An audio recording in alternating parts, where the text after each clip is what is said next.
Hey, welcome back.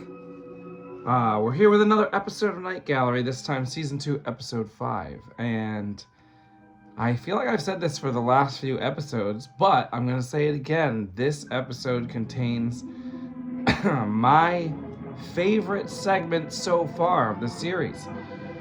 This is good because basically each episode is getting better, which is good. Now, the issue is we usually get, lately, one good segment, and then it's balanced out by stuff I don't care about. So, the good segment here on episode 5 is called the Phantom Farmhouse. The Phantom Farmhouse is a mysterious story with multiple scenes, multiple sets, multiple actors, and the first segment so far in the series to be about werewolves. But not only is it about werewolves, which I'm already a fan of, but it's a very unique angle on werewolves, which makes it even better. I really like when people, story creators, create rules and like background info for classic monsters. So in this, we get a lot of rules about werewolves that don't necessarily exist in other werewolf stories. But I'll back it up by saying that it takes place mainly in a remote farmhouse that is being used as a sort of mental health facility. And we've got David Carradine, son of famous horror actor John Carradine, as one of the people who is receiving services, we'll say, at this institution. David Carradine later, he's in tons of stuff that I haven't seen yet that looks cool, but as far as stuff that I like him in, he's in Q the Winged Serpent, which is great, from the early 80s. And then he is Bill in Kill Bill, Quentin Tarantino's Kill Bill. By that time, he had already been a legend. But that's what I saw him in first. So I always think of him as Bill in Kill Bill. He's excellent in this. He plays the guitar while talking. So he gives himself his own background music and his totally own vibe, which is really cool. And he talks about... you know what? The farmhouse is the house that he talks about. It's not the institution. It's two separate buildings. So he talks about this farmhouse and this woman, I believe her name is Mildred, if I remember correctly. I actually watched the episode a couple weeks ago and have been so busy, I haven't made the video yet. But he talks about this woman, and some people say she doesn't exist, and some people believe that she does. She lives in this farmhouse. And so finally, the guy who is the doctor at the institution gets curious enough to go check it out. And then he finds her and instantly falls in love with her. However, it turns out that, well, I don't want to give too much away, but at the same time, I do need to talk about it. Otherwise, the video defeats the purpose of making the video. So, I'm going to tell you that this segment gets an 8 out of 10 from me. And if you want to go into it with like full mystery, just go watch it now because it's the best segment so far. And for those of you who have already seen it, maybe you pause this video and come back to it, or who don't mind spoilers. Basically, the woman is a werewolf, and John Carradine is like sending her basically food. And so they're kind of like farming out these mentally disturbed people, and no one's missing them. But then he ends up sending the doctor, and that changes things a little bit. My favorite part about this is that there's these weird like rules about werewolves, and one of them is that when they're in their human form, according to this story, their index finger is the longest finger on each hand, and they always have red nails that look like painted nails. But, so that was cool.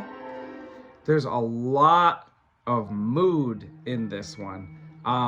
You might be disappointed if you are looking for like werewolf violence, because it's really not about that. It's really about this idea, like, do werewolves exist or not?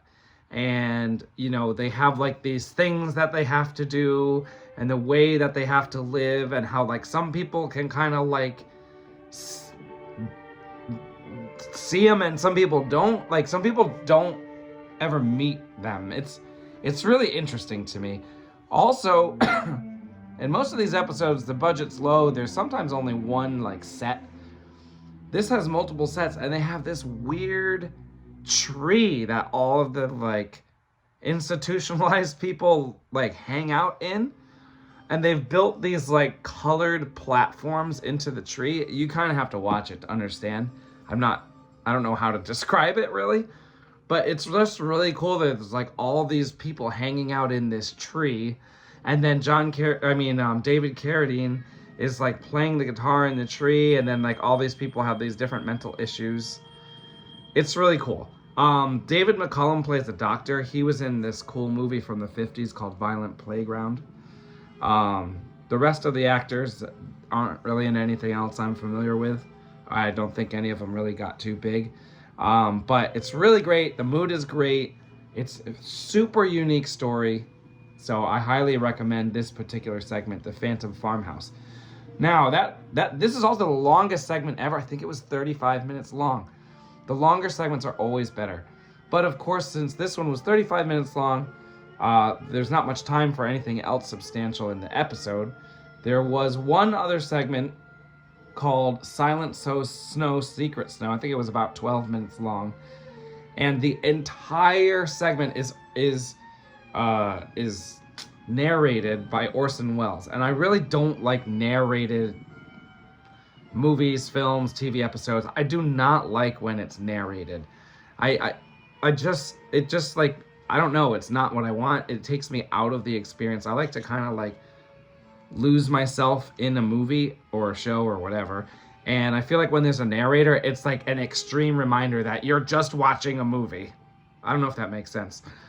Orson Welles has a great voice. If you don't know Orson Welles, or you've heard that name but kind of like not super familiar, Orson Welles was a very popular actor and director from the 1940s on through, I would say, the 60s. And by the 70s, he's kind of doing weird stuff. I noticed that he had participated with at least a couple of horror films in 1972, at least one or two. One of them I'm going to be hopefully talking about in the relatively near future, because it's kind of coming up. And I think he kind of just like, I get the impression that he just did whatever he wanted. He directed and acted in Citizen Kane, which is, some people consider that to be one of the best movies ever made. I actually don't like Citizen Kane. I'm sure some people would probably take me down a peg for that, but I just do not like it. However, he also directed 1 year after Citizen Kane, which was 1941. He directed The Magnificent Ambersons, and I do like that. It's just like kind of like a regular drama, but I liked it because it had a lot of characters in it.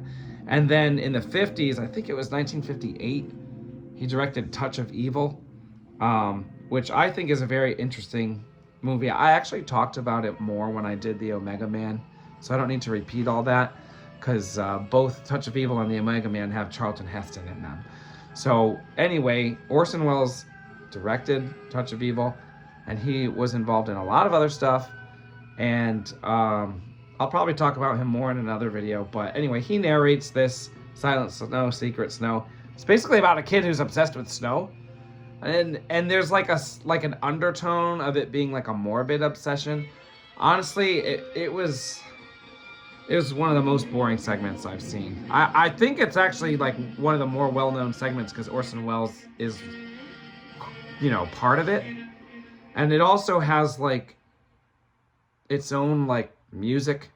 Like if you go on YouTube, you can find the music for just that episode.